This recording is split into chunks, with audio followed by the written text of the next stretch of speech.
यहां तक तो सब चीज ठीक है, लेकिन एक साथियों चौंका देने वाली खबर आ रही है। खबर यह है, Philippines confirm Indian national among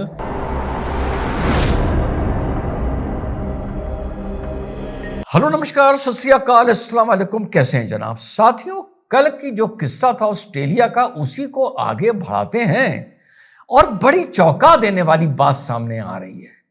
चौंका देने वाली बात यह सामने आ रही है कि इन दोनों हरामजादों ने, बाप बेटे ने, ये साजिद अकरम ने और नवीद अकरम ने, साजिद 50 वर्षीय, नवीद उसका बेटा 24 वर्षीय, जो 2001 में ऑस्ट्रेलिया में ये हरामजादा पैदा हुआ था, ये लोग फिलीपींस जाते हैं। कब जाते हैं? नवंबर 1 को ये ट्रैवल करते हैं फिलीपींस और 28 नवंबर को वहां से लौटते हैं। वहां कहां जाते हैं? सदर्न फिलीपींस में ये मिंडानाओ करके एक रीजन है जिसका कैपिटल है डवाओ, DAVAO। वहां पे ये ट्रैवल करते हैं। एक ये चीज सामने आ रही है कि आईसिस को का समर्थक एक बड़ा कट्टर मौलाना विसाम हदाद करके, जो ऑस्ट्रेलिया में है, ये उसके चेले, उसके चिंटू हुआ करते थे। उसके बहुत इससे ये इनकी मुलाकातें भी सामने आ रही हैं और वो जब तकरीर करता था, ये भी आ रहा है कि वो ये वहां पर एक दो बार मौजूद पाए गए हैं। तो खैर, फिलीपींस चलते हैं। नवंबर 1 को ये वहां जाते हैं, 28 तक रहते हैं। क्यों रहते हैं? खबर ये आ रही है, वहां पर ये मिलिट्री ट्रेनिंग लेते हैं। मिलिट्री ट्रेनिंग किससे लेते हैं? इतना बता दूं कि फिलीपींस का ये जो रीजन है मिंडानाओ करके, ये एक जमाने में इस्लामिक कट्टरवाद का बहुत बड़ा गढ़ रहा है। इतना बड़ा गढ़ रहा है कि इस रीजन का एक शहर इस्लामिक कट्टरवादियों ने घेर लिया था। फिलीपींस आर्मी को लगना पड़ा था और 1 साल लड़ाई चली थी, जिसमें 1500 से 1800 लोगों की मारे जाने की खबर थी। ज्यादा पुरानी बात नहीं बता रहा हूं, मात्र 8 साल पुरानी बात बता रहा हूं। तो वहां के कुछ आइलैंड्स में अभी भी ये जो टेरर ऑर्गेनाइजेशन है, IS से ये जुड़ी हुई है, ये वहां पर एक्टिव है। तो खबर ये, गए थे ही तो पक्का है। और वहां पे इन्होंने 27 दिन ट्रेनिंग ली और फिर डवाऊ, जो मिंडानाओ रीजन का जो कैपिटल है, वहां की ये फ्लाइट लेते हुए फिर मैनिला जाते हैं, जो फिलीपींस का कैपिटल है, और फिर मैनिला से ये वापस सिडनी लौट जाते हैं। यहां तक तो सब चीज ठीक है, लेकिन एक साथियों चौंका देने वाली खबर आ रही है। चौंका देने वाली खबर आ रही है फिलीपींस ब्यूरो ऑफ इमिग्रेशन के हवाले से। खबर यह है, Philippines confirm Indian national among Bondi gunman who allegedly visited country. A spokesperson said that Sajid Akram, 50, an Indian national and Australian resident, traveled on an Indian passport, while his son Naveed Akram, 24, an Australian national, used an Australian passport. यानी बेटे के पास Australian passport था, बाप resident of Australia था, लेकिन यार आ रहा है उसके पास इंडियन पासपोर्ट था। और बड़ी कंफर्म खबर है, the Philippines bureau of immigration said on Tuesday that 2 alleged gunmen behind the mass shooting at Sydney Beach traveled to the Philippines on November 1 aboard Philippines Airlines flight PR212 from Sydney to Manila and onward to Davao. Davao क्या है? जो Mindanao का जो capital है। A spokesperson for the bureau said that Sajid Akram, an Indian national and Australian resident. ये खबर आ रही है साथियों। फिर दूसरे हवाले से खबर आ रही है, Philippines immigration authorities have said that the father of the father's son duo accused of killing 15 people at the Sydney Beach traveled to country last month on an Indian passport. Sajid Akram, 50, and Naveed, 24, arrived on November 1 from Sydney and left on November 28. ये खबर आ रही है साथियों। This is really very surprising.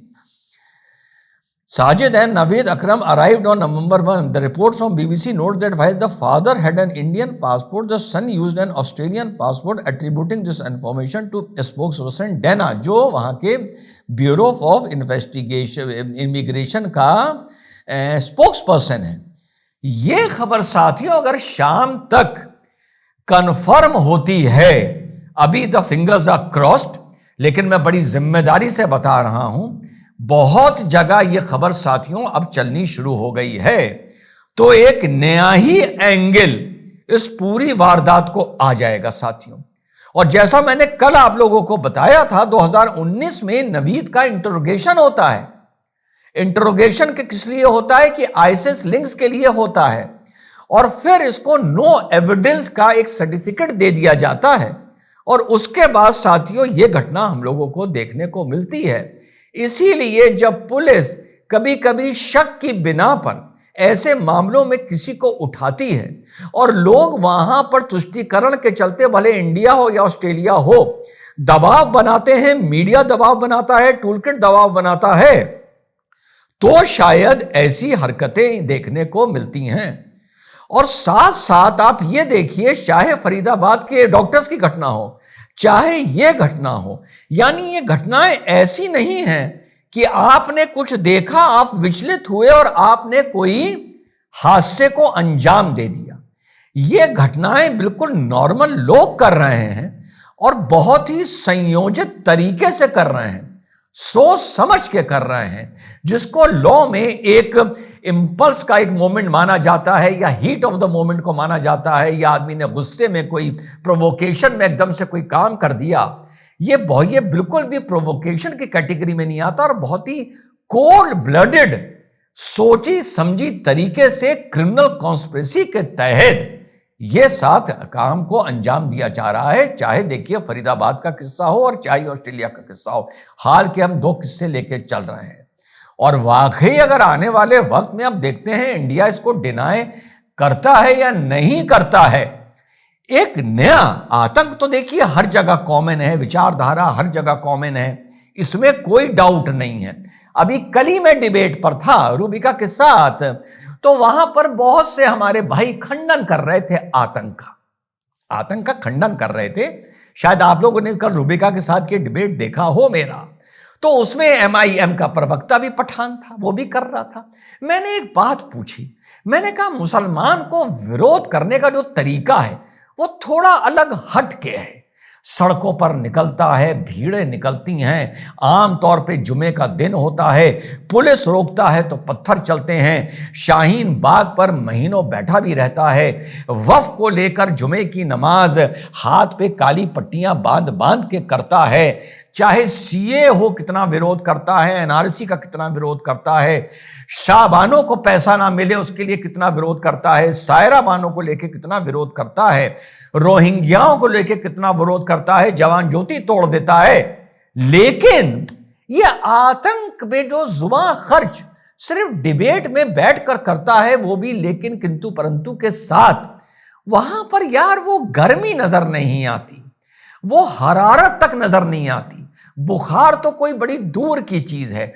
साफ पता लगता है कि डिबेट में बैठकर अलतकिया किया जा रहा है, बेवकूफ बनाया जा रहा है, और कुछ लोग बन भी जाते हैं, क्योंकि जहां पर मुसलमान का विरोध होता है माशाल्लाह वो इतना जबरदस्त होता है, लेकिन आतंक के लिए कभी ऐसा विरोध देखने को नहीं मिला। अरे देखना तो छोड़ो, आसपास नहीं मिला। बाकी विरोध अगर 100 मिले तो आतंक के खिलाफ 20 नहीं मिला, 1, 1.5, 2 मिला, वो भी डिबेट्स में। समझ में नहीं आता ये अंदर का इलू कितना मजबूत है। जय हिंद, वंदे मातरम, खुदा हाफिज।